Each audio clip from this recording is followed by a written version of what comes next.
오늘 우리가 생각하고자 하는 말씀은 요한복음 17장 1절에서 3절, 제목은 영생입니다. 영생이라 하는 것은 영원히 사는 것을 말합니다. 그런데 우리는 보통 영생은 그렇게 문자 그대로 해석을 하는데요. 여러분이 사람이 죽으면은 영혼은 죽습니까? 안 죽습니까? 안 죽습니다. 그래서 죽은 이후에 귀신을 우리는 있다고 우리는 압니다. 귀신은 죽지 않는 영혼이기 때문에 영원히 삽니다. 그리고 우리가 지옥에 가면은 거기서도 영과 혼이 죽지 않기 때문에 벌을 받는다고 우리는 압니다. 그렇다면은 우리가 영생이라 하는 것은 영원히 사는 것을 두고 말하는 것이 아니라 영원히 어떻게 질적으로 어떤 질적인 삶을 사느냐 하는 것이 영생의 초점이고 의미입니다. 그래서 우리가 한국에서 만약 계시면 일찍 리타이어를 한다 합시다. 55번 날 돼가지고 우리가 리타이어를 일찍 하면은 요새는 90세까지 사는 사람들이 있는데, 그러면 도대체 몇 년 동안 30년 이상을 살아야 하는데, 만약 경제적으로 질적으로 도움이 안 된다면 30년이라는 그 긴 세월 동안 우리가 리타이어를 했지만은 그것은 지옥과 같은 삶입니다. 그와 같이 영생이라는 것은 질이 어떠한 질로 우리가 사느냐 하는 것입니다. 그런데 오늘 본문 말씀에 보면은요, 이 영생이라는 것을 2절과 3절에 두 번 말씀을 하고 계십니다. 그래서 2절의 말씀에는 아버지께서 아들에게 주신 모든 사람에게 영생을 주게 하시려고 그랬고, 또 3절에 보면 영생이라는 것은 정의, 뜻이 거기에 기록되어 있습니다. 영생은 무엇이냐? 영생은 곧 유일하신 참 하나님과 그가 보내신 자 예수 그리스도를 아는 것이라고 얘기하고 있습니다. 이게 과연 영생의 뜻이 됩니까? 여러분 이해가 갑니까? 그러면 우리가 본문 말씀대로 우리가 설교를 해야 되고 영생의 뜻을 알아야 되지 않겠습니까? 그러면 성경에서 그것을 이제 우리가 알아야 됩니다. 영생은 왜 예수님과 아버지 참 하나님을 아는 것이라 하는 것인지, 예수님을 알아보면은 이제 영생이 뭔가 뚜껑이 열립니다. 그래서 빌립보서 2장 5절에서 8절까지의 말씀을 보면은 거기에 영생의 의미가 나옵니다. 너희 안에 이 마음을 품으라. 곧 그리스도 예수의 마음이니 그는 근본 하나님의 본체시나 하나님과 동등됨을 취할 것으로 여기지 아니하시고 오히려 자기를 비워 종의 형체를 가지사 사람들과 같이 되셨고. 여기에 무슨 영생의 뜻이 있노? 질문하겠지만은 거기에 영생의 뜻이 있습니다. 자, 예수님을 아는 것이 영생을 했으니까 이 예수님을 마음을 아는 것이 영생이 아니겠습니까? 그럼 예수님의 마음은 어떤 마음입니까? 예수님의 마음을 아는 것이 영생의 기본이요 하나님을 아는 것입니다. 그는 근본 하나님의 본체라 했으니까 하나님이십니다. 그는 하나님이시면서, 그런데 놀라운 것이 있습니다. 예수님은 하나님과 동등됨을 취할 것으로 여기지 아니하시고 자기를 비웠다 그랬습니다. 두 가지 있습니다. 자기를 먼저 비우고 자기를 낮추셨다. 사람으로 낮추시고 죄인처럼 낮게 자기를 낮추셨다. 그것이 예수님의 마음입니다. 그러면 영생이라는 것은 뭐를 뜻하느냐 하면 자기를 낮추고 자기를 비우는 것이 영생이라. 마음, 겸손한 마음, 자기를 낮추는 마음, 이게 영생이라는 뜻입니다. 이제 이해하시겠습니까? 영생을 성경적으로 많은 것을 설명할 수도 있어요. 아마 오늘 내내 뭐 하루 종일 12시간 뭐 설교할 수도 있어요. 영생이라는 것은 그런 오래오래 사는 것이라는 것을 성경에 많으니까. 그런데 신약 성경에서는 영생의 핵을 빌립보서 2장 5절에서 8절 말씀에 나를 낮추는 그 마음이 영생이라 라고 말을 하고 있습니다. 그래서 예수님은 마태복음 18장 4절에서 그러므로 누구든지 이 어린 아이와 같이 자기를 낮추는 그이가 천국에서 큰 자라. 영생이라는 것은 지옥에서 영생은 없습니다. 오래 사는 건 맞지만은 질적으로 거기 생활의 질이 안 좋기 때문에 그건 영생이라 하지 못하고 천국의 삶의 영생입니다. 그런데 예수님은 천국에서 높은 자는 누구라고요? 어린아이와 같이 자기를 높이는 자, 낮추는 자라고 그랬습니다. 높이지 아니하고 낮추는 자라 그렇게 말하는 것이 영생이라는 뜻입니다. 그런데 예수님 이 어린아이는 누구를 두고 얘기합니다. 진짜 이 세상 어린아이입니까? 아니에요. 이 세상 어린아이도 될 수 있지만 근본적으로 예수님 자기 자신을 말하고 있습니다. 예수님 자기 자신은 하나님을 누구라 부릅니까? 아버지라고 불러요. 그리고 자기 자신은 누굽니까? 어린아이라고 불러요. 자기는 아들이라, 어린아이라.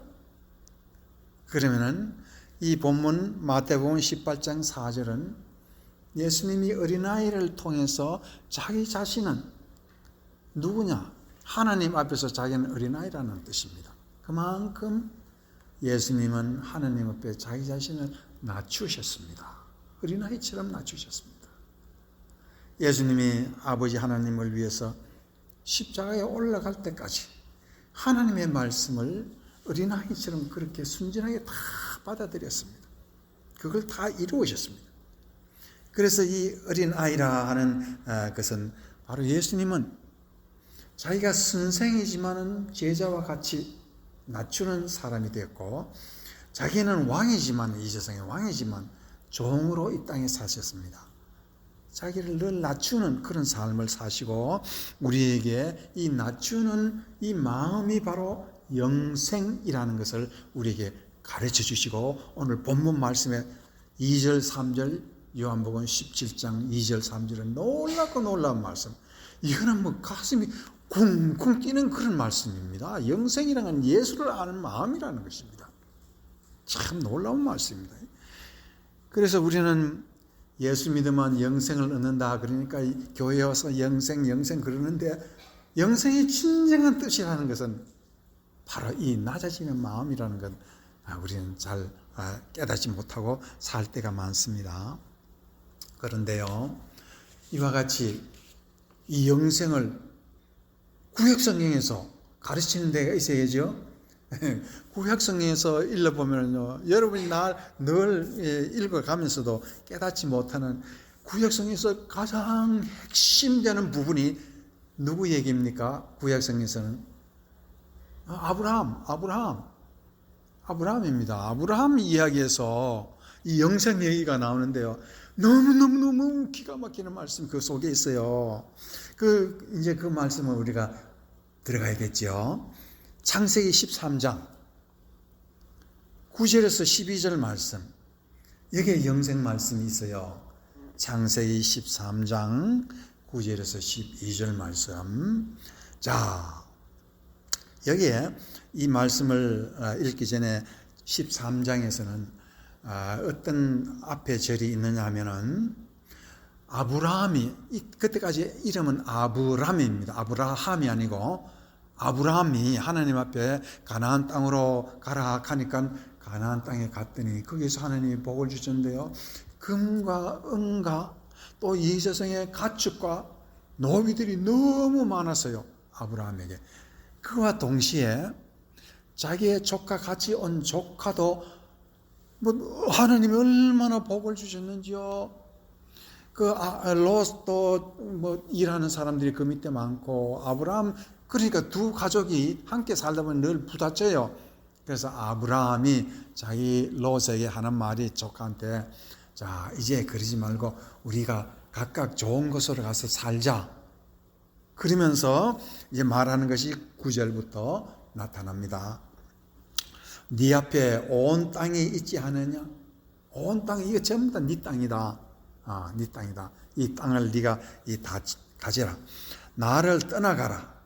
네가 좌하면 나는 우하고, 네가 왼편으로 가면 나는 우편으로 가겠고, 네가 우하면 나는 좌하리라. 이에 롯이 눈을 들어 요단 지역을 바라본즉 소알까지 온 땅에 물이 넉넉하니 여호와께서 소돔과 고모라를 멸하시기 전이므로 여호와의 동산 같고 애굽 땅과 같았더라. 자, 지금 아주 중요한 말씀이 거기 기록되고 있습니다. 롯은 자기가 이 온 땅이 네 것이라 그랬더니 그 눈이 가는 곳이 어디냐면 소돔 고모라 쪽으로 갔습니다. 소알 쪽으로. 그런데 그 소돔 고모라가 지금 어떤 땅이냐? 하나님의 동산, 에덴 동산 같다 그랬어요. 참 너무나 살기 좋고요. 왜 소돔 고모라는 하나님이 멸하시기 전이므로 여호와의 동산 같다. 여호와의 동산 같다고 그랬습니다.